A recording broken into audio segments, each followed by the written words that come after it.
All right, what up, y'all? This is like my first video back in like 2 months.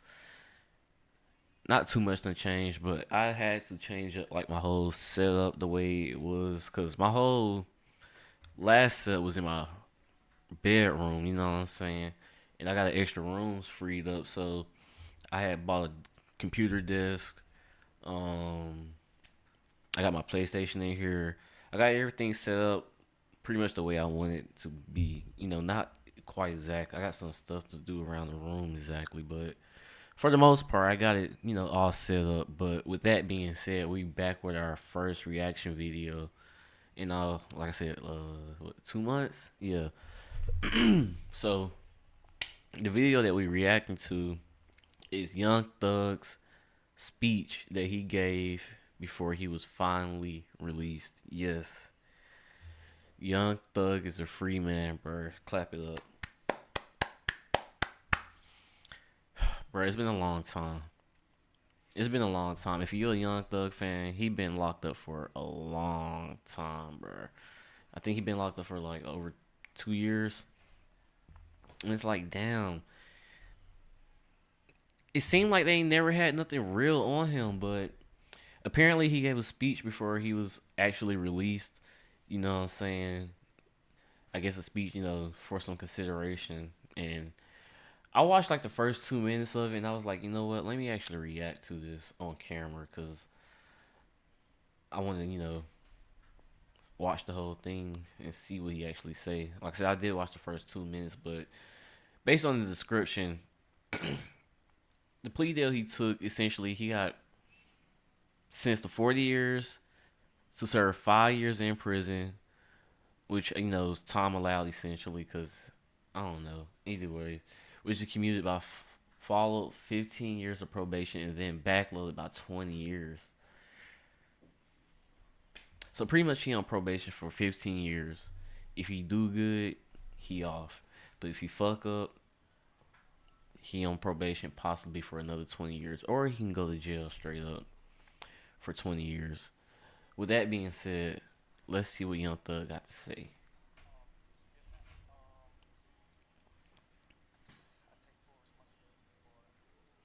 Oh shit. Computer music. My bad. Hold on. Alright. Yes, ma'am. I take full responsibility for, you know, my crimes or my charges. Uh, I want to say sorry to my family, my mom. My mom got 11 kids. I can't say all their names, my managers, my kids that's That not nigga here. got 10 siblings. Really, everybody that got something to do with this situation, I want to say sorry for just like, being having so much time invested into this, and I am a smart guy. I am a good guy, and I really got a good heart. I find myself in a lot of stuff because It's not funny. It's just I know Young Thug. Not that I actually know him, but I feel like he is an actually good person. So, but hearing him say this shit just so funny, bro. I don't know why. But I'm trying not to laugh. because I was just nice or cool, and I understand that you can't be that way when you reach a certain height Let's because speed it up a it little bit. could end bad, and it don't really have to have nothing to do with you, but it could end bad and it could, fall on you.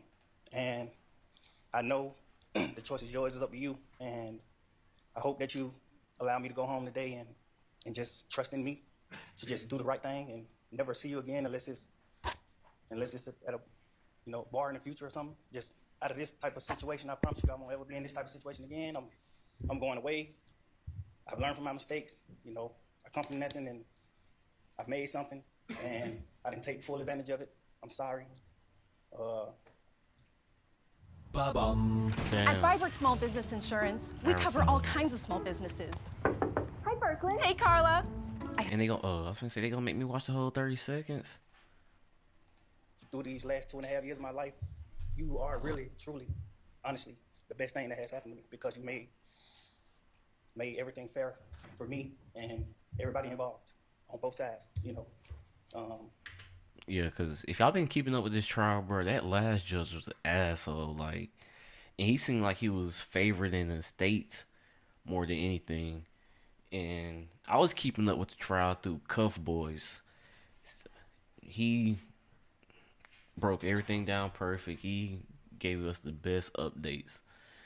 So shout out to Cuff Boys. I'm sorry to the sheriff, everybody for just having to put extra time in. I know y'all got paid more money, but I'm sorry for y'all having to put this extra time in to be away from y'all family, and I just hope that you find it in your heart to allow me to go home and be with my family and just do better as a person. I know what I bring to the table. I know what I am. I know the heights I've reached. I know the impact I got on people, period, in the community, all people. I learned that late, like these past 2 or 3 years of my life, I kind of learned that late. And maybe it was because I was, probably on drugs or anything, I don't know. But I have came to my senses and I understand what I mean to this world. But I am a good guy, I don't mind doing stuff like, free shows. And I always did that, I did free shows and gave it to single parents, millions of dollars. I made $1.8 million on a free show and I gave it all to single parent charity. And I did like 2 or 3 shows that made like $700,000 a piece, and I gave it to the breast cancer organization. Like, I do things. Like I put millions of dollars back into my community for real. I really did. I did more than anybody ever did from my side, But I understand, rap lyrics. I understand how it could be twisted. I understand what it could do to the mind of people. I understand all that, and I promise you, I'm 100% changing that. It's just I'm older, I'm grown now, and it's just like I'm smarter. It's more things to rap about. Like I've experienced a lot of good things. I experienced more bad things, but I experienced a lot of good things too. And anyway, I can go forever. Well, I appreciate it, and I appreciate that you do realize how much of an impact you have on people. I mean, it's past your neighborhood. It's worldwide, especially young people. And having come up from where you came up from and living in and around that, that gangs are damaging to our community. And it may be that a whole lot of rap music and the rap industry is, I mean, honestly, it sounds like a modern day version of kind of WWE wrestling that used to be on television, where people would just get up and posture and act like they hated each other. And it may be that that's a lot of what is going on in the music industry with rap. But whether it is fake or not, it has tremendous impact on kids and young people who think, this is cool, this is what I want to do. Look at him, he's a millionaire. I can do that by being, a gangster in the streets. And that's not true. What you're likely to have happen to you if you're a gangster in the streets is you get shot, you get killed, or you get thrown in prison. And those are, by far the most likely outcomes. And, you've been in here watching the trial, and you've seen the pictures of Mr. Ryan posing with a gun as big as he is at 15 years old and going out and shooting and killing another teenager. And that's what gangs do, and that's unfortunately a lot of what rap music does. And if you are a modern day John Lennon, he might have rapped too in this day and age. I don't know, but I know you're talented, and even if you choose to continue to rap, you need to try to use your influence to let kids know that that is not the way to go, and that there are ways out of poverty besides hooking up with the powerful guy at the end of the street selling drugs. And, I know that happens for protection sometimes, but a much better way would be getting an education and hanging around with people who set a good example. And you be one of those people that sets a good example. All right, so that's my high horse on that. I could also go on. But I want you to try to... I'm telling y'all, bro, that last judge was not going for this, period. Be more of the solution and less of the problem. All right?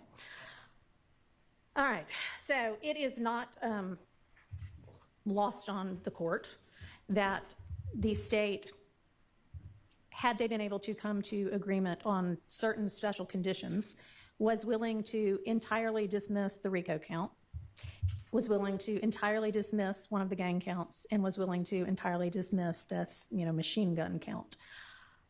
Was willing to give a sentence that permitted Mr. Williams to walk out of the door today, and therefore does not seem to be particularly worried that Mr. Williams, if on the streets, would be a danger to society. I'm taking that into consideration in crafting my sentence. And in permitting a NOLO plea to the RICO count in one of the two gang counts, I would not be permitting the NOLO to the one if you were not pleading guilty to at least one of them. But you are, and y'all admit a factual basis for the counts that you are pleading guilty to. I find there to be a factual basis for those counts and for the remaining counts with which you are charged. I am going to impose a sentence, and I've taken a little bit of the suggested special conditions from the defense and a little bit of the special conditions suggested by the prosecution. On count one, the court sentence is 20 years to serve 5. Well, again, because I was kind of stuttering earlier. I ain't gonna lie. He got 40 years to serve, 5 years in prison. What? Which is cumulated by 15 years of probation, then backloaded by 20. But pretty much what I heard is, like I said, is he getting time served, so he's being let free, period. But he's on probation for 15 years. And if he mess up in those 15 years, he getting sent back to prison possibly for 20 years. Or he can be on probation again for another 20 years if he fuck up. But it's likely they just gonna throw his ass back in jail. So with that being said, bruh, Young Thug is free. Walk home thugger. It ain't no more free thug, man. It's thug free. You dig what I'm saying? I'm gonna catch y'all on the next one, bruh. Peace.